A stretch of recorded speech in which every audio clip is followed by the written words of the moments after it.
It was just after 7 a.m. on a Monday when Rachel said it. The coffee was still warm, the silence between us comfortable, until she broke it like glass underfoot. "Mark, I want a divorce." No preamble, no softening. Just that. My name is Mark Granger. I'm 54, mechanical engineer by trade, working out of Flagstaff, Arizona. Rachel and I had been married 23 years. 2 grown kids, 1 dog, and a mortgage we were nearly done paying. I looked at her over the rim of my mug. "Is that all?" She blinked, surprised. Maybe she expected shouting. Or pleading. I gave her neither. Instead, I folded the newspaper, pushed back my chair, and said, "You're not the first person to underestimate me." Part 1. The envelope. I walked to the study, retrieved a blank envelope and a yellow notepad, and returned to the table. Rachel hadn't moved. I scrawled 5 words across the top, to Jason, "Thanks for everything." Then I paused. Added a postscript, "May this ticket buy you all the loyalty you thought you were stealing." Inside, I tucked one of the lottery tickets I'd picked up Sunday, Powerball. Slim odds, poetic gesture. "Give this to him," I said, sealing the envelope and sliding it across the table. She reached for it but stopped when I raised a brow. "On second thought, I'll mail it myself. You've already proven your grasp of trust." Her mouth opened, closed. She didn't argue. I spent the next 48 hours preparing. I contacted our bank, closed the joint accounts, moved funds into a private one I'd opened years earlier, during the first hint of coldness between us. Call it intuition. I revoked her access to the digital portals, utilities, insurance, all of it. Then I filed paperwork with the county for separation of assets. The lawyer, a man named Curtis with tired eyes and a crisp suit, nodded slowly as I explained my plan. He said, "You're very calm." I replied, "I've had 23 years to think it through." She thought I'd crumble. What she didn't know was that I'd already started rebuilding. By Wednesday morning, Rachel was still in the house. She moved around quietly, as if her silence would slow the wheels already turning. I didn't acknowledge her much. That wasn't out of cruelty. I simply had work to do. I called the title company and began the process of retitling the Tahoe, my name only. The house? That was more complicated. We were co-owners. But I had leverage she didn't yet realize. 12 years ago, I had refinanced it during one of the market dips. She signed whatever I put in front of her, distracted by planning a ski trip to Telluride with her sister. The new agreement gave me final decision-making rights in case of marital separation. I went into the garage that evening. She stood by the workbench, arms crossed. She said, "You're going to try to erase me from everything, aren't you?" I replied, "No. I'm just aligning things with reality. You already left. I'm making it official." She said, "You don't have to be cruel." I replied, "Rachel, you want to talk cruelty? I could have taken screenshots of your messages to Jason and forwarded them to his wife. But I didn't. Not yet." That shut her up. Later that night, I drafted a checklist. I labeled it Phase 2. Change will beneficiary. Revoke power of attorney. Inventory all assets. Close P.O. box she didn't know I kept. Reconnect with Adam Turner, CPA. Rachel stayed out of my way after that. On Friday, I came home to find her suitcase by the front door. She was on the porch, smoking a cigarette, a habit she picked up again when stress mounted. She looked at me like she wanted me to ask her to stay. I said nothing. I stepped over the suitcase and into my house. A few minutes later, I heard the engine of her car start. Then nothing but the wind and the long-awaited quiet. The woman who walked out thought she left a broken man behind. But all she left was space, for clarity, for action, and for something she no longer recognized in me, purpose. Saturday morning arrived like the first breath after surfacing from deep water. My house was still. Quiet in a way I hadn't heard in years. Even the dog, Max, seemed to move slower, as if he too understood we were no longer sharing space with a shadow. I made coffee, same as always. 1 cup. Only one now. I took it to the garage, unlocked the tall cabinet in the corner, and reached for the cedar box I hadn't opened since the week after my father died. Inside were things that didn't belong to this version of my life: Polaroids of my kids as toddlers, letters Rachel used to write before email made emotion too convenient, old pay stubs from my first job in Phoenix. And a notebook. Spiral-bound. Black cover. Frayed edges. That notebook held the contingency plans. I wrote them back when the first doubts crept in. Back when Rachel started keeping her phone face down and flinched when I walked into the room too quietly. I never confronted her. I watched. I prepared. That morning, I turned to page 17. A section marked, "If she leaves." The instructions were clinical. List all joint assets. Divide by possession, not paper. Prioritize dignity over sentiment. Strike first, strike clean. By noon, I had itemized every shared object in the house. Labeled photos. Noted values. Documented purchases. I emailed everything to Curtis. He called at 2:37. He said, "This is more organized than anything I've seen in my entire practice." I replied, "I was married to an accountant. I picked up a few things." He said, "You ready to file in court?" I replied, "Tell me when to pull the trigger." Rachel texted me that evening. She wrote, "Are you still in the house?" I replied, "Are you still with Jason?" Silence. Later that night, I poured a second glass of bourbon, not from stress but ritual. I sat on the back deck, feet up, Max by my side, and opened my laptop. Created a new file titled simply, "Tomorrow." And I began to write. Not about her. About what comes next.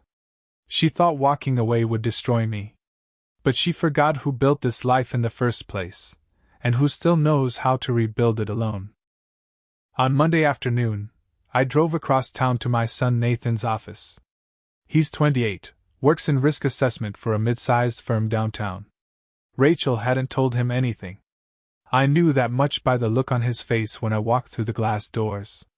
He said, "Dad? This is a surprise. Everything all right?" I replied, "Not exactly. Let's grab lunch. We need to talk." We sat at a corner table in a quiet Mexican place he liked, and I told him everything. I spared him the sordid parts. No mention of Jason. Just the truth in its essential form. She left, and it was final. He said, "How long have you known it was coming?" I replied, "Long enough to make peace with it." He nodded, looking older than he had last time I saw him. He said, "You want me to talk to her?" I replied, "No. Just wanted you to hear it from me." He said, "Are you okay?" I replied, "I will be." Later that day, I emailed our daughter, Emily, who's studying in Colorado. She's always been closer to her mother. I didn't expect a reply. But I needed her to know the story from me before Rachel spun her own. That evening, I heard a knock at the door. It wasn't Rachel. It was Jason's wife. She stood there with a folder in her hands, eyes calm but burning. I opened the door wider. I said, "You probably want to come in." She nodded, stepped inside. She said, "I got your envelope. The lottery ticket was poetic. The rest was educational." I replied, "He deserves to face the fallout." "You don't." She handed me the folder. Inside were printed emails. Receipts. Photos. Things I hadn't seen, things I hadn't needed to see. She said, "I'll be filing for divorce this week." I said, "If you need an attorney, I know a man named Curtis." She smiled faintly. She said, "Thank you for your quiet war." She left a few minutes later, and I stood there a long time after she was gone. I poured one more glass that night. Not bourbon. I opened a bottle of wine from a case Rachel had saved for our 30th anniversary. It was supposed to be next spring. Max watched me as I raised the glass in silence. They thought they could shatter lives and walk away clean. But every lie leaves fingerprints, and I'd kept every print, every page, every piece. The reckoning has only just begun. 3 days after Jason's wife left my doorstep, the phone rang at 6:42 a.m. I was shaving, half-dressed, the house still steeped in that morning stillness I'd come to appreciate. I checked the screen. "Rachel," I answered, placing the call on speaker. She said, "You talked to Nathan." I replied, "I did. He deserved the truth." She said, "You blindsided him." I replied, "No, Rachel. You did. When you walked out without a word." She said nothing. I said, "What do you want?" She said, "Are you trying to ruin my life?" I replied, "No. I'm just refusing to let you keep pretending you didn't ruin ours." She hung up. I stood there for a moment, blade in hand, wondering how long it would take for her world to feel as hollow as the one she'd left me in. And then, slowly, I realized something. Hers was already cracking. That afternoon, I drove to Curtis's office. He greeted me with the usual brisk nod and led me to a conference room with 2 thick folders on the table. He said, "This is the financial audit from Adam. You'll want to sit for this." I sat. I opened the first folder. My name was everywhere, on bank statements, property ledgers, investment summaries. But then there were transactions I'd never authorized. Transfers. Withdrawals. From joint funds. Amounts that didn't match our expenses. I said, "When?" He said, "Started 2 years ago. Subtle. Spread out. But consistent." I flipped through page after page. Rachel had been siphoning money slowly. Likely funneled toward Jason or personal accounts I hadn't known about. I said, "Is it criminal?" He said, "Technically, no. You signed off on joint access. But morally? She's been planning this for longer than she admits." I closed the folder. I said, "Then it's time she sees what planning really looks like." The next few days were a blur of preparation. Asset shielding. Formal filing. I met with Adam, and we outlined a new financial strategy that would leave no room for ambiguity. Every dollar traced. Every possession logged. I changed my will. Rewrote the deed. Added contingencies for my children, and none for her. That Thursday evening, Emily called. She said, "Mom just told me you're being vindictive. That you've gone cold." I replied, "Did she tell you why?" She said, "Not the details." I replied, "Then I think it's time you asked." There was a pause. She said, "Dad, I know you. You wouldn't do this without reason." I said, "That's right. And I wouldn't ask you to take sides. Just to look at the facts." She said, "Can you send me the full story?" I replied, "I already drafted it. You'll have it tonight." After we hung up, I opened my laptop. I added a new document, something I hadn't dared start before. Title: Legacy. In it, I began to write not just what happened, but who I had been. And who I was choosing to become. She once told me I'd never survive without her. But survival isn't my goal anymore. It's clarity. It's truth. And I'm just getting started. The morning of the preliminary hearing came with rain, a steady, honest kind of downpour. I remember thinking it was fitting. Not dramatic, not thunderous. Just persistent. Cleansing. I wore the same suit I'd worn to Emily's high school graduation. Rachel arrived with a new attorney, one I hadn't seen before. She avoided my eyes. Curtis leaned in and said, "She's nervous." I replied, "She should be." Inside the courthouse, the judge, an older woman with tired posture but sharp eyes, reviewed the file without theatrics. She flipped through the financial summaries, statements, records. She said, "Mr. Granger, your preparation is thorough." I replied, "It's who I've always been." Rachel's lawyer tried to challenge some of the asset designations. Curtis countered calmly, with printouts and timestamps. The judge raised her hand. She said, "Let's not insult this court's time with drama. Mr. Granger's paperwork holds. We'll proceed to mediation next. I expect civility. And clarity." Rachel finally looked at me then, like she was seeing a version of me she'd never really studied. During the recess, she followed me into the corridor. Her voice was low. She said, "You really want to destroy me, don't you?" I replied, "No, Rachel. I want to protect what's left." "From you?" she said. "We used to be a team." I replied, "Then you should have remembered that before rewriting the playbook." I turned and walked away. Later that week, Nathan called. He'd spoken to Emily. He said, "She's been reading what you sent her. She's quiet, but thinking." I replied, "That's all I hoped for." He said, "I'm proud of you, Dad. You didn't run."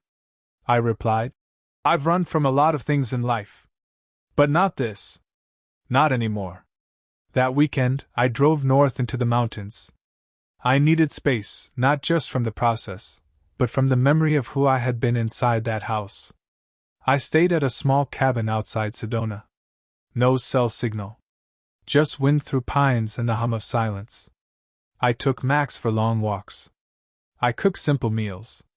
I read old paperbacks. And each night, I added pages to Legacy, not about Rachel anymore, but about my father, my mistakes, and the blueprint for the life I wanted next. One evening, I watched a thunderstorm roll in from the ridge. Lightning branched over the canyon. Max rested his head on my boot. I whispered, "We're not going back. Not ever." He looked up, thumped his tail once. Some storms come to break you. Others come to clear the path. And I was no longer afraid of the rain. A month passed. The mediation was scheduled for Friday, and I arrived 15 minutes early. Curtis was already there, sipping coffee and flipping through a thin stack of papers. He said, "She's coming alone. No attorney this time." I replied, "That won't change anything." Rachel walked in 10 minutes later, dressed plainly, no makeup, her hair pulled back the way she used to when we were younger. She didn't sit right away. She looked at me and said nothing for a long time. She said, "I made mistakes." I replied, "You made choices." She sat down. She said, "I thought you wouldn't fight. I thought you'd just let it all go." I replied, "Then you never really knew me." We reviewed the documents: division of property, financial closure, custodianship of family heirlooms, even Max. She didn't contest any of it. She said, "Are you really cutting me out of your will?" I replied, "You wrote yourself out the day you left. I just followed your script." Curtis watched quietly. When it was done, she signed without a word. Just ink on paper. Final. Binding. We shook hands at the end, civil, not warm. As she stood to leave, she said, "Will you be okay?" I replied, "I already am." The next morning, I received an email from Emily. It was short. "Dad," I read every word. "I understand now. I'm coming home next month. I'd like to stay for a while, if that's okay." I replied, "There's always space for you." Always. That weekend, I drove to the lake where I used to take the kids camping. I packed light, tent, thermos, the same notebook I had been writing Legacy in. The sun set slow over the water, and for the first time in what felt like years, I felt light. Not happy, not triumphant, just free. I sat by the fire and wrote a final page. Forgiveness is not forgetting. It's refusing to let pain keep the pen. I'm the one writing now. Max slept beside me, snoring lightly. The stars came out in full, no clouds. Just a clean black sky above the smoke and the embers. Subscribe if you want more stories rooted in real emotion, about real men who don't shout. They act. Coldly? To the end?